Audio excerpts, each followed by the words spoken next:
স্বাগত দীপ্ত সংবাদে। আপনাদের সাথে আছি আমি আনোয়ারুল আলম। শুরুতেই জানাবো সংবাদ শিরোনাম। 1 লাখ স্বাস্থ্যকর্মী নিয়োগ দেবে সরকার, 80% নারী। সিলেটের সুধী সমাবেশে প্রধানমন্ত্রী। বৃষ্টিতে সুনামগঞ্জ সহ দেশের বিভিন্ন জেলায় বেড়েছে জলাবদ্ধতা, চরম ভোগান্তিতে জনসাধারণ।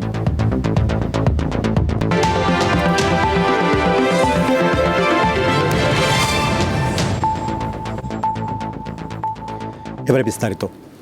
ঢাকার সাথে সিলেটের যোগাযোগ ব্যবস্থার দ্রুত উন্নতির জন্য সড়ক ও রেলপথ সংস্কার করা হবে। এছাড়া স্বাস্থ্য ব্যবস্থা উন্নত করার পাশাপাশি বেকার সমস্যার সমাধান করা হবে আইটি পার্ক। শনিবার সিলেট সিটি কর্পোরেশনের সুধী সমাবেশে এসব কথা বলেন প্রধানমন্ত্রী তারেক রহমান। সুরমা নদীর দুই পাড়ের সৌন্দর্য বর্ধন, বন্যা প্রতিরোধী অবকাঠামো নির্মাণ এবং বাঁশিয়া খাল পুনঃখনন কর্মসূচিও উদ্বোধন করেন তিনি। দিনব্যাপী সফরে ঢাকা থেকে বের হওয়ার সময় বৃষ্টি না পেলেও প্রধানমন্ত্রী তারেক রহমানকে সিলেটে নামতে হয় ছাতা মাথায়। সফর সঙ্গী হন স্ত্রী ডাক্তার জুবাইদা রহমান।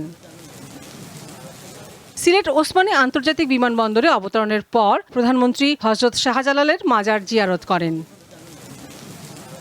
এরপর সুরমা নদীর পাড়ের চাঁদনীঘাট এলাকায় দুই পাড়ে সৌন্দর্য বর্ধন সহ বন্যা প্রতিরোধী অবকাঠামো নির্মাণ প্রকল্পের ভিত্তিপ্রস্তর স্থাপন করেন তারেক রহমান।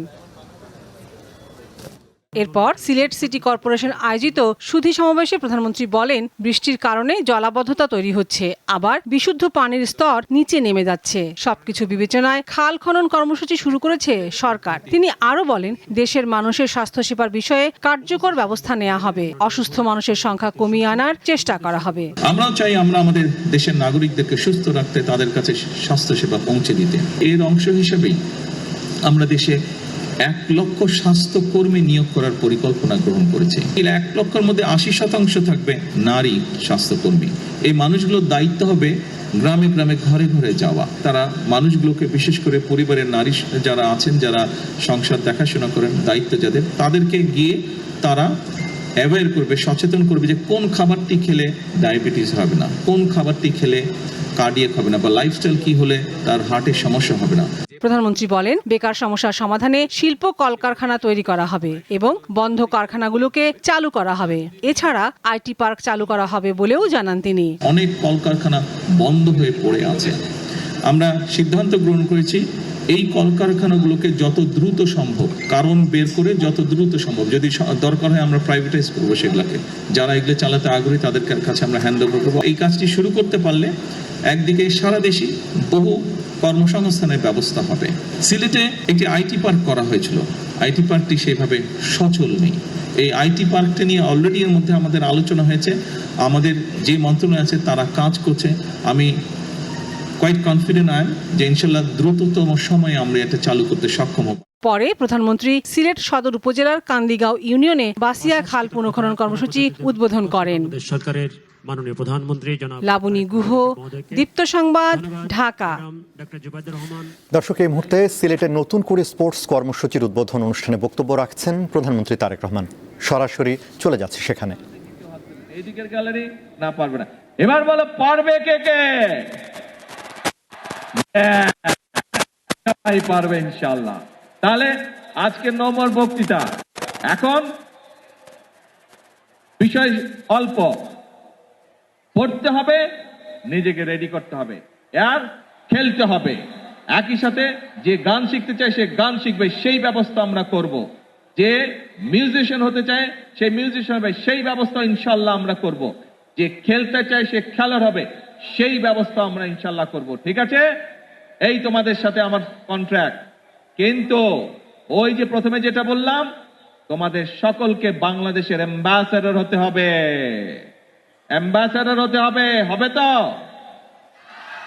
ইয়েস। তাহলে আজকে আমার কথা শেষ। আকাশ খারাপ, বাড়ি যেতে হবে সবাইকে। ভিজা চলবে না, ভিজলে আবার জ্বর আসবে, আম্মু বকা দিবে কিন্তু। ঠিক আছে? ভেজা যাবে না। আমরা অনুষ্ঠান শেষ করে দিব তাড়াতাড়ি, সোজা সুন্দর বাড়িতে যেতে হবে। ঠিক আছে?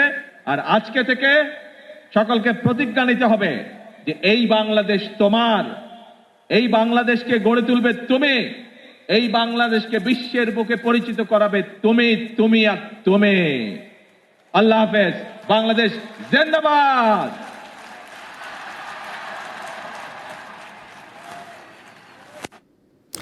দর্শক, বক্তব্য রাখছিলেন প্রধানমন্ত্রী তারেক রহমান। সুনামগঞ্জের মধ্যনগরে পানি উন্নয়ন বোর্ডের বাঁধ ভেঙে বোয়ালা হাওরের ধান তলিয়ে গেছে। এতে হাওরে ডুবে যাওয়া ধান কাটা নিয়ে বিপাকে পড়েছেন কৃষকরা। এছাড়া ভেঙে যাওয়া বাঁধ নিয়েও সংকটে পড়েছেন তারা। চলমান বৃষ্টিতে সোমেশ্বরী নদীর পানি বেড়েছে। এদিকে টানা বর্ষণের কারণে রংপুর নগরের বিভিন্ন স্থানে জলাবদ্ধতার সৃষ্টি হয়েছে। ফলে Rangpur medical college campus, Ganeshpur, Jummapara সহ বিভিন্ন এলাকায় পানি জমে দুর্ভোগ বেড়েছে নগরবাসীর। আবহাওয়া অফিস বলছে আজ সকাল 9টা পর্যন্ত 68.8 মিলিমিটার বৃষ্টিপাত রেকর্ড করা হয়েছে। এছাড়া পটুয়াখালী রাঙাবালী উপজেলার ভুঁইয়াকান্দা গ্রামের কৃষি জমিতে টানা 3 দিনের বৃষ্টিতে সৃষ্টি হয়েছে ভয়াবহ জলাবদ্ধতা। পানি নিষ্কাশন ব্যবস্থা না থাকায় প্রায় 300 কৃষকের প্রায় 1 কোটি টাকা মূল্যের মুগ ডাল পচে নষ্ট হয়ে গেছে।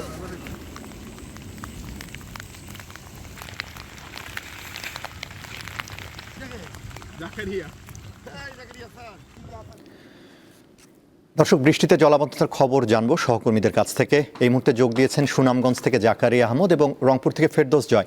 শুরুতে যাচ্ছি সুনামগঞ্জে। জাকারিয়া, জলাবদ্ধতা নিরসনে কর্তৃপক্ষের কোনো তৎপরতা কি দেখতে পাচ্ছেন, আর কৃষকরা কি বলছেন? যদি বলে রাখি যে সুনামগঞ্জে এখন পর্যন্ত 59% জমির ধান কাটা গেলেও বাকি যে 40% জমির ধান, পাকা ধান, সেগুলো কিন্তু জলাবদ্ধতার কারণে হারভেস্টার মেশিন দিয়ে কাটা যাচ্ছে না এবং তীব্র শ্রমিক সংকটও রয়েছে। এদিকে জলাবদ্ধতা নিরসনে আসলে তেমন কোনো কিছুই করার নেই, কারণ উজান থেকেও কিন্তু পাহাড়ি ঢল আসছে, যার কারণে যেই জলাবদ্ধতা নিষ্কাশনের যে রাস্তাগুলো ছিল অর্থাৎ নদীতে গিয়ে পড়তো, সেই পানিটুকু আর নদীতে যাচ্ছে না, যাওয়ার ব্যবস্থা নেই, কারণ নদীও কিন্তু ইতিমধ্যে পরিপূর্ণ রয়েছে। এবং অন্যদিকে যদি বলি যে সুনামগঞ্জের হাওরবাসীর জন্য আবহাওয়া অফিস থেকেও কোনো স্বস্তির কোনো পূর্বাভাস নেই। পানি উন্নয়ন বোর্ড আমাদেরকে জানিয়েছে আগামী 7 দিন মাঝারি ভারী এবং অতি ভারী বৃষ্টিপাত হওয়ার সম্ভাবনা রয়েছে সুনামগঞ্জ এবং এর উজান অর্থাৎ যে মেঘালয়ের যে চেরাপুঞ্জি রয়েছে সেখানেও কিন্তু বৃষ্টিপাত হওয়ার সম্ভাবনা রয়েছে। তো এখন পর্যন্ত যেই 60% জমির ধান কাটা হয়েছে সেগুলো যদি সত্যিই এমন পরিস্থিতি থাকে তাহলে কিন্তু কৃষকরা সেগুলো নিয়ে বিপাকে পড়বেন। কারণ আমার পেছনে দেখতে পাচ্ছেন স্তূপ করে রাখা হয়েছে ধান। আমি একটি খোলায় রয়েছি, সেই খোলায় কিন্তু রোদ নেই, অর্থাৎ রোদ না থাকার কারণে এভাবে স্তূপ করে রাখা হয়েছে এবং সেই ধানগুলোতে কিন্তু চারা গজাচ্ছে। তো যদি বলি যে সুনামগঞ্জের যে হাওরের কৃষকরা রয়েছেন তারা কিন্তু চরম বিপাকে আছেন, শঙ্কায় আছেন। যদি এ ধরনের আবহাওয়া পরিস্থিতি থাকে তাহলে তারা শতভাগ ধান হারানোর যেই পরিস্থিতি রয়েছে সেটিতে রয়েছেন। তো সুনামগঞ্জ থেকে আমার কাছে এই ছিল সর্বশেষ। জি, এবারে যাব রংপুরে। ফেরদৌস জয়, আপনার কাছে। রংপুরে বৃষ্টিপাতের কি অবস্থা আমাদের জানাবেন ফেরদৌস জয়? জলাবদ্ধতার কি খবর রয়েছে আপনার কাছে? জি আনোয়ার, গতকাল রাত থেকে টানা বর্ষণের কারণে নগরীর যে সড়কগুলোতে জলাবদ্ধতার সৃষ্টি হয়েছে। রংপুর মেডিকেল ক্যাম্পাসে, এখানে বিভাগের বিভিন্ন স্থান থেকে রোগীরা আসেন এবং কিছুক্ষণ আগেও এখানে হাঁটু পানি ছিল। জলাবদ্ধতার কারণে যারা চিকিৎসা সেবা নিতে আসেন তারাও কিন্তু বিপাকে পড়ছেন। সেই সাথে কথা বলি, হনুমানতলা, গণেশপুর, জুম্মাপাড়া, লালবাগ এলাকায় তীব্র জলাবদ্ধতার সৃষ্টি হয়েছে। পুরো এলাকা জলমগ্ন। সেভাবে জলাবদ্ধতা দেখা না গেলেও আশেপাশে যে সাপগুলোতে কিন্তু ব্যাপক পরিমাণে জলাবদ্ধতা দেখা যাচ্ছে। এতে করে বিপাকে পড়ছেন সাধারণ মানুষ। তারা বলছেন যে রংপুর সিটি কর্পোরেশন অথবা পানি উন্নয়ন বোর্ডের পক্ষ থেকে যদি এই জায়গাগুলোতে জলাবদ্ধতা নিরসনে কার্যকরী পদক্ষেপ গ্রহণ করা না হয় তাহলে অদূর ভবিষ্যতে হয়তো আরো বড় কোনো ধরনের দুর্ঘটনা বা বন্যার আশা থাকতে পারে। জলাবদ্ধতার যে বিষয়টি যদি আপনাকে একটু বলি যে 2020 সালেও কিন্তু রংপুর সিটি কর্পোরেশন এলাকায় তীব্র বন্যা হয়েছিল। সে সময় বলা হয়েছিল যে রংপুর সিটি কর্পোরেশনের যে ফুসফুস বলা হয় শ্যামা সুন্দরী খাল, সেটি খনন করা হবে এবং আশেপাশের যে সকল খাল রয়েছে সেগুলো সংস্কার করা হবে। তবে এখন পর্যন্ত সেই খালগুলো সংস্কারের মুখ দেখেনি, যে কারণে প্রতি বছর এই রংপুর সিটি কর্পোরেশন এলাকাগুলোতে জলাবদ্ধতার সৃষ্টি হয়। এবং আমরা যদি বলি যে এই জলাবদ্ধতার কারণে রংপুরে যে সকল যানবাহন আছে যন্ত্রচালিত সেগুলো কিন্তু ধীরে ধীরে বিকল হওয়া শুরু করেছে। এবং যদি কৃষি খাতের কথা বলি যে গতকালের টানা বর্ষণের কারণে অনেক ফসলি জমি তলিয়ে গেছে, এছাড়াও অনেক। জি, আপনাকে ধন্যবাদ। বৃষ্টিতে জলাবদ্ধতার খবর জানছিলাম রংপুর এবং সুনামগঞ্জ থেকে, জানাচ্ছিলেন ফেরদৌস জয় এবং জাকারি আহমেদ। দেশে 24 ঘন্টায় সন্দেহজনক হামে আরও 4 জনের মৃত্যু হয়েছে। এ সময় আরও 1024 জনের শরীরে হাম ও সন্দেহজনক হাম নিয়ে হাসপাতালে ভর্তি হয়েছে। শনিবার স্বাস্থ্য অধিদপ্তরের প্রতিবেদনে এই তথ্য জানানো হয়। স্বাস্থ্য অধিদপ্তরের তথ্য অনুযায়ী গত 15 মার্চের পর থেকে 235 জনের মৃত্যু হয়েছে। এখন পর্যন্ত হামে হাসপাতালে ভর্তি হয়েছেন 26,911 জন এবং হাসপাতাল থেকে ছাড়া পেয়েছেন 23,225 জন।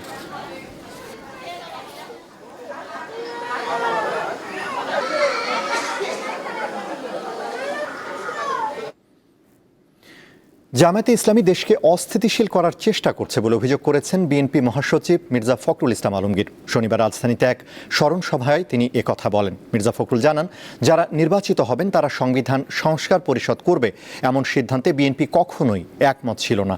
জামায়াত জনগণকে ভুল বোঝাচ্ছে। শনিবার রাজধানীর শেরেবাংলা কৃষি বিশ্ববিদ্যালয় অডিটোরিয়ামে জিয়া পরিষদের সাবেক চেয়ারম্যান ডক্টর মোহাম্মদ আব্দুল কুদ্দুসের স্মরণ সভা আয়োজন করা হয়। স্মরণ সভায় বিশ্ববিদ্যালয়ের শিক্ষক ও বিভিন্ন পর্যায়ের নেতাকর্মীরা অংশ নেন। প্রধান অতিথির বক্তব্যে মির্জা ফখরুল বলেন, বিগত 15 বছরের শাসনের ফলে দেশের নৈতিক অবক্ষয় হয়েছে।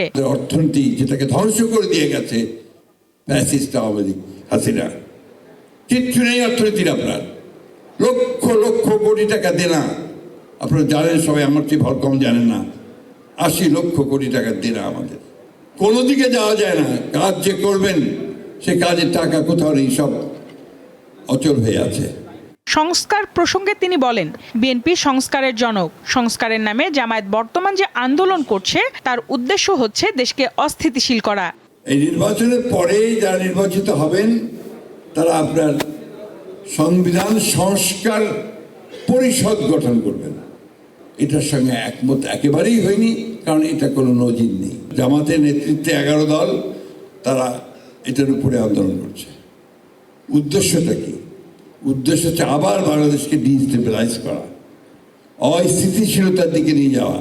স্মরণ সভায় দলের নাম ভাঙিয়ে নতুন সংগঠন খোলার কঠোর সমালোচনা করেন বিএনপি মহাসচিব। দয়া করে যা পরিষদের দোকান খুলবেন না, এর দোকান দরকার নেই আমাদের। আমাদের দরকার শ্রেষ্ঠ মানুষগুলোকে, আমাদের দরকার গবেষকদেরকে, আমাদের দরকার ভালো মানুষদেরকে যারা পথ দেখাবে, পথ পরিচালনা করবে। দেশকে এগিয়ে নিতে সবাইকে ঐক্যবদ্ধ থেকে কাজ করতে হবে বলে জানান এই বর্ষিয়ান রাজনীতিবিদ। সবচেয়ে বড় দরকার হবে জাতীয় ঐক্য। সঞ্জিতা প্লাবনী, দীপ্ত সংবাদ, ঢাকা। প্রথম বাংলাদেশি হিসেবে বিশ্বের 5ম উচ্চতম শৃঙ্গ মাকালুতে আরোহণ করেছেন বাবর আলী। এ পর্বতশৃঙ্গের উচ্চতা 8,485 মিটার। বাংলাদেশ সময় আজ ভোর 5:45 নেপালের মোহালাঙ্গুর হিমালয়ে অবস্থিত এই পর্বতে আরোহণ করেন বাবর আলী। এর মাধ্যমে নিজেকে আরেক ধাপ উচ্চতায় তুলে নিলেন এই পর্বত আরোহী। পৃথিবীতে 8,000 মিটার বা তার বেশি উচ্চতার পর্বত রয়েছে মোট 14টি। এর মধ্যে প্রথম বাংলাদেশি হিসেবে 5টি জয় করলেন Babar Ali. Expedition Makalu the 5th frontier শীর্ষক এই অভিযানের আয়োজন করে পর্বত আরোহণ ক্লাব ভার্টিক্যাল ড্রিমার্স।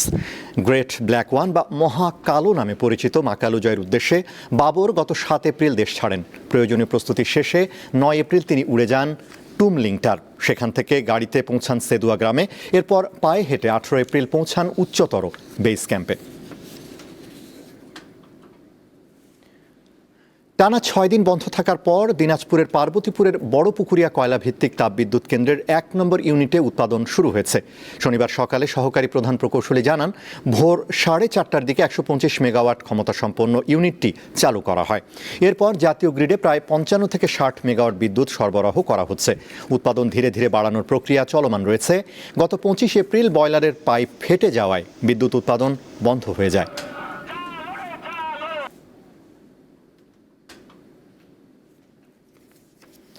পটুয়াখালীর কলাপাড়ায় 2 সন্তানের জননী মেহেরুন্নেসা উর্মি নামের এক নারী পুলিশ কনস্টেবলের মরদেহ উদ্ধার করেছে পুলিশ। শনিবার ভোরে টিয়াখালী ইউনিয়নের পশ্চিম বাদুরতলী গ্রামের ভাড়া বাসার 3 তলার একটি কক্ষ থেকে তার মরদেহ উদ্ধার করা হয়।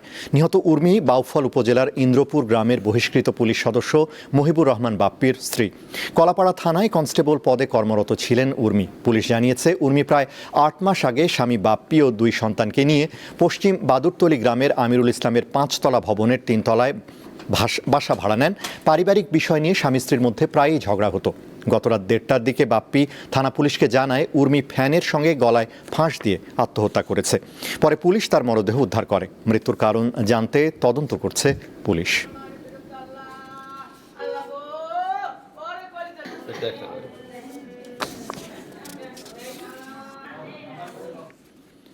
এবারে কেওয়াই স্টিল চট্টগ্রাম সংবাদ।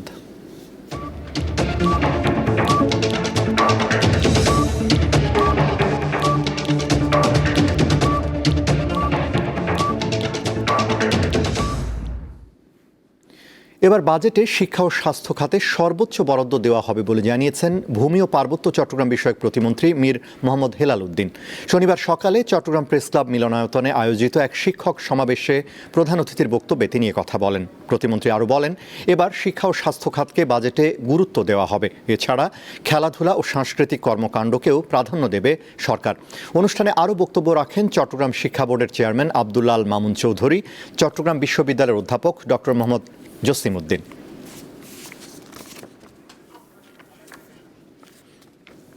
আমরা skill base education, knowledge base education এবং নিড বেস এডুকেশন একটা সমন্বয় করে আমাদের ভবিষ্যৎ প্রজন্মকে পৃথিবীকে ফেস করার জন্য আমরা প্রস্তুত করতে চাই। উনি একদম সুস্পষ্টভাবে ওনার সমাপনী বক্তব্যে বলেছেন, এইবার শিক্ষা এবং স্বাস্থ্য খাতকে সর্বোচ্চ অগ্রাধিকার দিয়ে বাজেট করা হবে এবং এটা আগের চেয়ে অনেক বেশি হবে।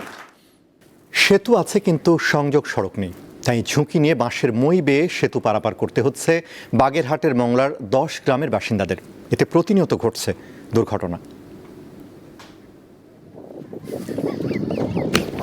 সংযোগ সড়ক না থাকায় সেতুর 2 পাশে বাঁশের মই দিয়ে এভাবেই চলাচল করছে 2 পাড়ের 10 গ্রামের প্রায় 30,000 মানুষ।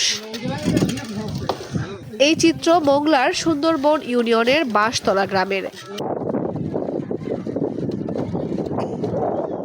পল্লী অবকাঠামো উন্নয়ন প্রকল্পের আওতায় পাখিমারা খালের উপর 6 কোটি 32 লাখ টাকা ব্যয়ে 90 মিটার দৈর্ঘ্যের এই সেতুর নির্মাণ কাজ শেষ হয় 2021 সালে, কিন্তু এখনো শেষ হয়নি 2 পাশের সংযোগ সড়কের কাজ। বাধ্য হয়ে বাঁশের মই দিয়ে সেতুতে ওঠানামা করতে হচ্ছে স্থানীয়দের। সবচেয়ে বেশি ভোগান্তিতে পড়তে হয় নারী, শিশু ও শিক্ষার্থীদের।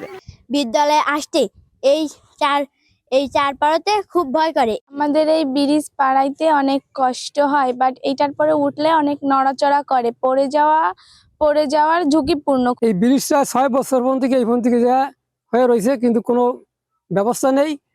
মানুষ পাড়াপাড়ে খুব কষ্ট হচ্ছে। এই তো উঠেছে যে কত কষ্ট রে, যায় আর আফায় যাচ্ছে। আমাদের বাড়ি হলো ওই পার, আমাদের স্কুল হলো এই পার, কিন্তু আমাদের ওখান থেকে আসতে এখানে অনেক ভয় করে। অনেক সময় অনেক লোক পড়ে হাত পাও ব্যথা ভাঙে যাচ্ছে। আমার তো জমের কষ্ট, আমরা সরকারের কাছে এই রাস্তাটা চাই যে আমাদের এই রাস্তাটা যাতে দ্রুতভাবে হয়। স্থানীয় সরকার প্রকৌশল অধিদপ্তর জানিয়েছে, জমি অধিগ্রহণ সংক্রান্ত জটিলতার কারণে এখনো সংযোগ সড়ক নির্মাণ করা সম্ভব হয়নি। খুব দ্রুত আশা করতেছি যে খুব দ্রুতই ল্যান্ড একুইজিশনের যে বিষয় আছে সেটা সুরাহা হয়ে আমরা অ্যাপ্রোচ রোডটা নির্মাণ করতে পারবো ইনশাআল্লাহ। দ্রুত সংযোগ সড়ক নির্মাণের দাবি এলাকাবাসীর। কামরুন নাহার, দীপ্ত, বার্তাকক্ষ। আন্তর্জাতিক ইরানের শান্তি প্রস্তাবে অসন্তোষ প্রকাশ করেছেন মার্কিন প্রেসিডেন্ট ডোনাল্ড ট্রাম্প। তিনি জানিয়েছেন, ইরান এমন সব প্রস্তাব দিয়েছে যা মেনে নেওয়া সম্ভব নয়। 3 বছর যুদ্ধ চলতে পারে এমন মন্তব্য করে ট্রাম্প বলেন, চলমান সংঘাত খুব তাড়াতাড়ি শেষ হয়ে যাবে এমন ভাবার কারণ নেই। মার্কিন গণমাধ্যমের খবরে বলা হয়, ইসলামাবাদে 2য় দফা শান্তি আলোচনা ব্যর্থ হওয়ার পর পাকিস্তানের মাধ্যমে যুক্তরাষ্ট্রের কাছে একটি নতুন প্রস্তাব পাঠিয়েছে ইরান। তেহরানের ওই প্রস্তাবে বলা হয়েছে, যুদ্ধের অবসান এবং পারস্য উপসাগর দিয়ে জাহাজ চলাচল নিয়ে বিতর্কের সমাধান সমাধান না আসা পর্যন্ত ইরানের পরমাণু প্রকল্প নিয়ে আলোচনা স্থগিত থাকবে। এদিকে পেন্টাগন জানিয়েছে হরমুজ প্রণালী পারাপারের সুবিধা পেতে যারা ইরানকে টোল পরিশোধ করছে তারা ওয়াশিংটনের নিষেধাজ্ঞার ঝুঁকিতে আছে।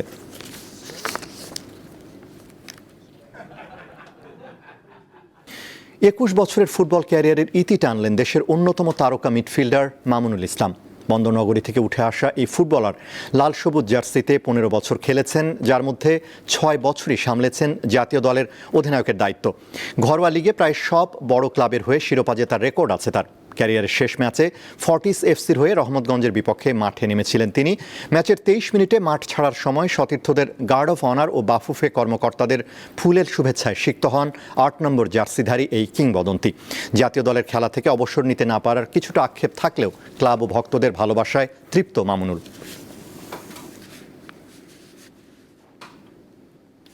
শেষ করব দীপ্ত সংবাদ, তার আগে সংবাদ শিরোনামগুলো জানাবো আরও একবার। 1 লাখ স্বাস্থ্যকর্মী নিয়োগ দেবে সরকার, 80% নারী। সিলেটের সুধী সমাবেশে প্রধানমন্ত্রী। বৃষ্টিতে সুনামগঞ্জ সহ দেশের বিভিন্ন জেলায় বেড়েছে জলাবদ্ধতা, চরম ভোগান্তিতে জনসাধারণ।